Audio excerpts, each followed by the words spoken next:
Hello friends, எல்லோரும் எப்படி இருக்கீங்க? இன்றைக்கி வீடியோவில் பார்த்தீங்கன்னா அருமையான வெண்டைக்காய் குழம்பு தான் வந்து செய்ய போகிறோம். அது எப்படி செய்யலாம் அப்படிங்கிறத பார்க்குறதுக்கு முன்னாடி என்னோடய சேனலை சப்ஸ்கிரைப் பண்ணுங்கள். அதுக்கு வந்து பார்த்திங்கன்னா 1/4 கிலோ வெண்டைக்காய் நான் வந்து எடுத்திருக்கேன். அதை வந்து ஓரளவுக்கு பெருசாகவே நம்ம வந்து கட் பண்ணிக்கலாம். ரொம்ப பொடியாக கட் பண்ணாதீங்க. இந்த சைஸுக்கு நம்ம வந்து கட் பண்ணி எடுத்துக்கலாம். இதை வந்து நம்ம வெறும் கடாயில் போட்டு வதக்கி எடுத்துக்கிறோங்க. எண்ணெய்லாம் எதுவும் சேர்க்க வேண்டாம். அப்படியே லைட்டாக நம்ம போட்டு வதக்கலாம். இது நல்லா வதங்குறதுக்கு லைட்டாக நம்ம வந்து உப்பு சேர்த்துக்கலாம்.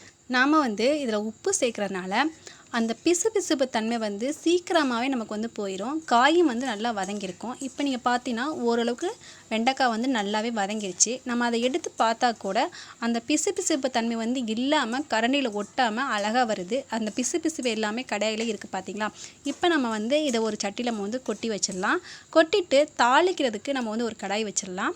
கடாய் வச்சுட்டு 3 டேபிள் ஸ்பூன் அளவுக்கு நம்ம வந்து எண்ணெய் சேர்த்துக்கலாம். எண்ணெய் சேர்த்துட்டு அது எண்ணெய் காஞ்சதுக்கு அப்புறமா கடுகு வந்து 1/2 ஸ்பூன் சேர்த்துக்கிறேங்க. சீரகம் வந்து ஒரு 1/4 ஸ்பூன் சேர்த்துக்கிறேங்க. உளுந்தம்பருப்பு வந்து 1 ஸ்பூன் அளவுக்கு நம்ம உளுந்தம்பருப்பு சேர்த்துக்கலாம். எல்லாம் நல்லா பொரிஞ்சு வரட்டும். அதுக்கப்புறமா பச்சை மிளகா 1 சேர்த்துக்கிறேங்க. கருவேப்பிலை ஒரு கைப்பிடி அளவு கருவேப்பிலை சேர்த்துக்கலாம். எல்லாம் பொரிஞ்சதுக்கப்புறமா நம்ம வந்து ஒரு 2 வெங்காயத்தை நல்லா சின்ன சின்னதாக கட் பண்ணி வச்சுருக்கோம். அந்த வெங்காயத்தையும் நம்ம வந்து அது கூட சேர்த்துடலாம். ரொம்ப பொடியாக கட் பண்ணாதீங்க. ஒரு சைஸ் அளவுக்கு நம்ம கட் பண்ணிக்கலாம். இது வந்து ஓரளவுக்கு நல்லாவே வதங்கி வரட்டும். நல்லா வதங்கி வந்ததுக்கு அப்புறமா இஞ்சி பூண்டு பேஸ்ட்டு வந்து 1 ஸ்பூன் அளவுக்கு நம்ம வந்து இதில் சேர்த்துடலாம். சேர்த்துட்டு லேசாக நம்ம வந்து வதக்கி விட்டுக்கலாம். லைட்டாக வதங்கினதுக்கு அப்புறமா நம்ம தக்காளி சேர்த்துக்கலாம். தக்காளி வந்து பார்த்திங்கன்னா 2 தக்காளி நல்ல பெரிய தக்காளி எடுத்திருக்கேன். அதை போட்டதுக்கப்புறமா வதக்கிறதுக்கு தேவையான உப்பும் சேர்த்தாச்சு. இதை வந்து நல்லா வதக்கி விட்ருங்க. தக்காளி வந்து பார்த்திங்கன்னா நல்லா மசிய வந்து நமக்கு வந்து குழஞ்சது மாதிரி நமக்கு வரணும். அப்படி இல்லைனா நம்ம அரைச்சி கூட நம்ம இது கூட சேர்த்துக்கலாம். இது நல்லா வதங்கினதுக்கப்புறமா நமக்கு வதக்கி வச்சுருக்க வெண்டைக்காயும் நம்ம இது கூடவே சேர்த்துடலாம். சேர்த்துட்டு லைட்டாக மிக்ஸ் பண்ணி விட்டுருங்க. அந்த வெண்டைக்காய் வந்து பார்த்திங்கன்னா ஒரு 5 நிமிஷத்துக்கு அந்த எண்ணெயிலே நல்லா வதங்கி வரட்டும். தக்காளி வெங்காயம் இது எல்லாமே நல்லா சேர்ந்து மிக்ஸ் ஆகி வரட்டும்.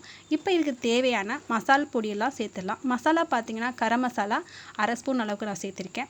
மிளகாத்தூள் 1 ஸ்பூன் சேர்த்துருக்கேன். மல்லித்தூள் 1 ஸ்பூன் சேர்த்துருக்கேன். அது கூடவே சீரகப்பொடி 1/2 ஸ்பூன் அளவுக்கு சேர்த்துக்கிறேங்க. அடுத்து பார்த்திங்கன்னா ஒரு சிட்டிகை மஞ்சத்தூள் சேர்த்துக்கிறேங்க. இதெல்லாம் சேர்த்துட்டு நல்லா மிக்ஸ் பண்ணி விட்டுடலாம். இந்த மசாலா பொருள் எல்லாமே நல்லா எண்ணெயில் மிக்ஸ் ஆகிற மாதிரி மிக்ஸ் பண்ணிடலாம். இப்போ நாம் வந்து இதுக்கு 1.5 ஸ்பூன் அளவுக்கு தயிர் சேர்த்துக்கிறேங்க. தயிர் வந்து பார்த்திங்கன்னா நல்லா கெட்டி வந்து நல்லா குழச்சிட்டு அந்த மாதிரி சேர்த்துக்கிறேங்க. கட்டி கட்டியாக இல்லாத மாதிரி அந்தளவுக்கு நம்ம பார்த்துக்கலாம். அது நல்லா குழஞ்சதுக்கப்புறமா நம்ம தண்ணி சேர்த்துக்கலாம். தண்ணி வந்து பார்த்திங்கன்னா 2 டம்ளர் அளவுக்கு நான் தண்ணி சேர்த்துருக்கேன். தண்ணி சேர்த்துட்டு இதை நல்லா மிக்ஸ் பண்ணி விட்டுட்டு லைட்டாக நம்ம வந்து இதுக்கு தேவையான உப்பு சேர்த்துக்கிறேங்க. உப்பு வந்து நம்ம வந்து ஆல்ரெடி சேர்த்துருக்கோம். இப்போ எந்த அளவுக்கு தேவையோ அந்த அளவுக்கு சேர்த்துக்கலாம். பத்தலைன்னா நம்ம அப்புறம் சேர்த்துக்கலாம். இப்போ லைட்டாக மிக்ஸ் பண்ணிவிட்டு நம்ம வந்து மூடி போட்டு ஒரு 10 நிமிஷத்துக்கு நல்லா ஸ்லோலி வச்சு வேக விட்டுடலாம். அது கூட நம்ம அரைக்க தேவையான பொருளை வந்து நம்ம பார்த்துடலாம். அரைக்கிறதுக்கு வந்து பார்த்திங்கன்னா தேங்காய் வந்து 1.5 கைப்பிடி அளவுக்கு இருந்தால் போதும். ரொம்ப கம்மியாகவே எடுத்துக்கலாம். அது கூடவே ஒரு முந்திரி பருப்பு ஒரு 10-15 பல்லு முந்திரி பருப்பு நம்ம சேர்த்துக்கலாம்.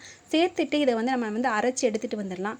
அரைக்கிறது வந்து பார்த்திங்கன்னா நல்ல மைய நம்ம வந்து அரைச்சி எடுத்துக்கலாம். இந்த அளவுக்கு மைய இருந்தால் நல்லாயிருக்கும். நம்ம குறைன்னு இருந்தால் அந்தளவுக்கு இருக்காது. அதை வந்து எடுத்துக்கலாம். இப்போ நம்ம வந்து ஓப்பன் பண்ணி பார்த்துடலாம் வெண்டைக்காயை எப்படி இருக்குன்னு. இப்போ பார்த்திங்கன்னா வெண்டைக்காய் வந்து நல்லாவே காய் எல்லாமே வெந்துட்டு அந்த தண்ணி எல்லாமே ஓரளவுக்கு வற்றி நமக்கு வந்து கிடச்சிருக்கு, வெண்டைக்காய் கிடச்சிருக்கு.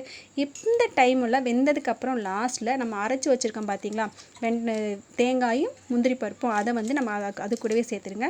அதை லைட்டாக அலசிட்டு அந்த தண்ணியை நம்ம வந்து அது கூடவே சேர்த்துடலாம். சேர்த்துட்டு ஓரளவுக்கு நல்லா மிக்ஸ் பண்ணி விட்டுருங்க. மிக்ஸ் பண்ணி விட்டுட்டு ஒரு 5 நிமிஷத்துக்கு நல்லா ஸ்லோலி நம்ம வந்து கொதிக்கலாம். இதை வந்து மூடி போட்டு மூட வேண்டாம். அப்படியே லைட்டாகவே நமக்கு வந்து கொதிச்சிட்ருக்கோம். நல்லா கொதிச்சதுக்கப்புறமா கடைசியில் நம்ம வந்து கொத்தமல்லி இருந்தால் கொத்தமல்லி தூவி எரிக்கலாம். இப்போ பார்த்திங்கன்னா நமக்கு நல்லாவே சுண்டி வந்துச்சு பார்த்திங்களா?